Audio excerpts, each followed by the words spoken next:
Right, I wanted to talk about the hacker attacks I'm exposed to, and before the hacker attacks, I was exposed to post terrorism and where they stole money from post, but also individual. I was exposed for people taking my post and making it into lyrics, royalty, patent rights. That will say there is a sort of organization that copyrighted my royalty and my patent and my payment, meaning that we actually got lawyers involved and police members and court members, because the data spying was before the internet, right?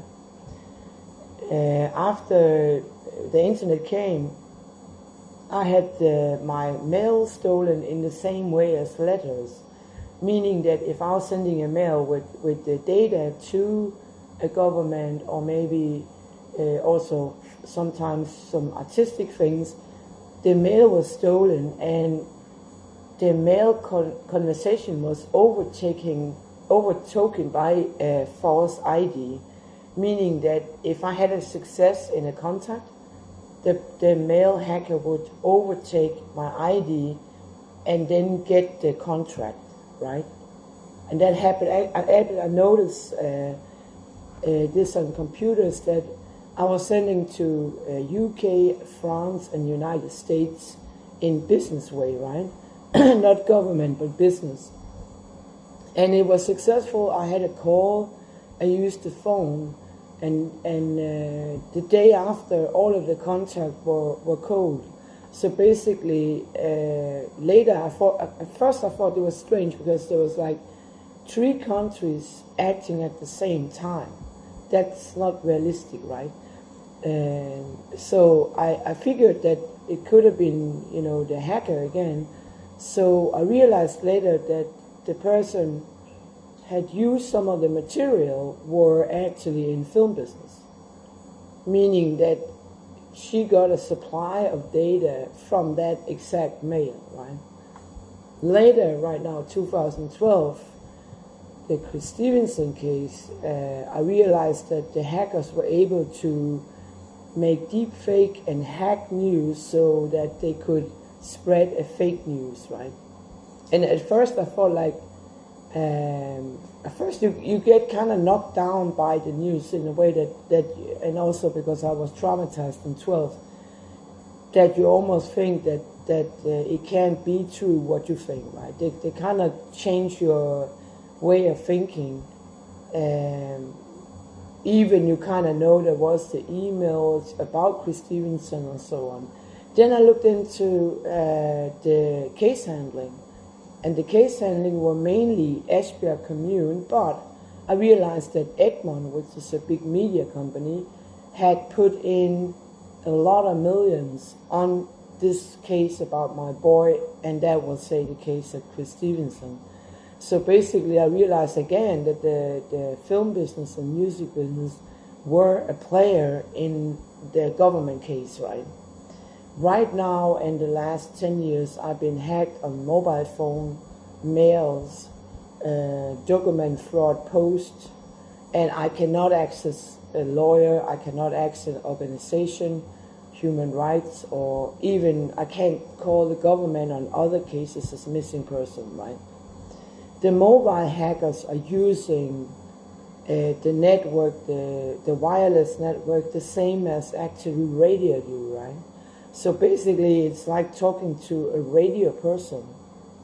And they're also using sound terrorism, which is you can hack a car radio, and the car radio have a base in the radio. All radios are a lot of tones, and if you hack a radio in a car standing still, you can actually, manipulate the system in the radio so you can get a sound from it, meaning that you can actually have a car standing looking closed off, but it's actually active, right? And that's the same way as if you hack an area, These hackers, there were some problems with the doctor's telephone. There was a cable cut off. There was a fire in electrics. All of these small things, meaning that there's also some kind of, you could say, visible sign of that they're a hacker along, right? If they hack a large area, they hack maybe a region, right? So basically, they hack the key telephones that I need, for example, Justice Department, defenses, and so on. I actually found one of the physical hackers who has a number to Esbjerg Commune institution, and I actually called him up on my mobile phone, and I could watch in his room that the one computer said dialing. He didn't take the phone, but that was because the phone went on tape, reply tape, right? And another thing is that physical hacker was from Germany, and a lot of the, you could say, paparazzi, very, very hard picture to watch about my boy, is posted from a YouTube channel in Germany, right? I realized that there was actually a case of some of my boys' pictures are mixed up in a sort of case of Eric Clapton losing a child. And there was actually a copyright case in Dusseldorf concerning Eric Clapton, likely that the copy market of my design and also the copy market of rock bands and film DVDs is maybe run with an organization reaching Dusseldorf, right? So basically, if I walk in this area, there's a lot of the copyright on design is under Egmont, some of them, because the magazine Euroman is having some of my stolen perfume bottle design in their magazine.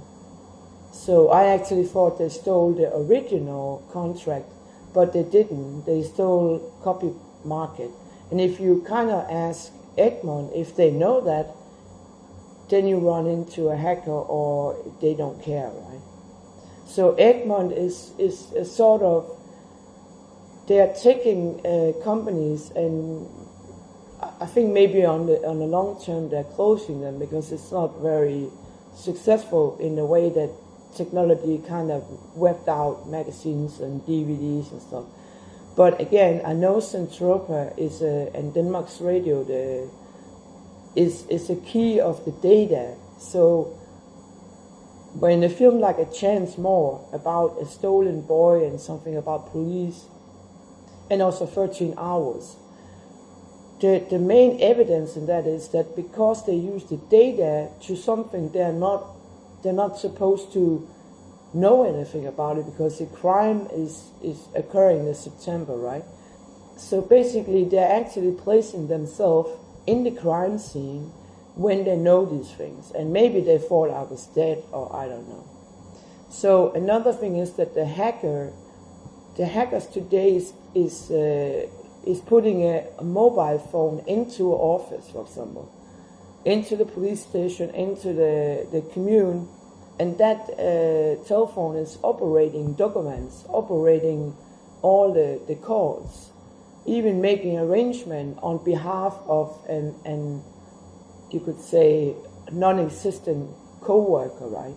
I also tested Esbjerg Commune. I simply walked into the IT department from outside, no problem. I walked in and asked, there was nobody in there, so I didn't talk to anyone.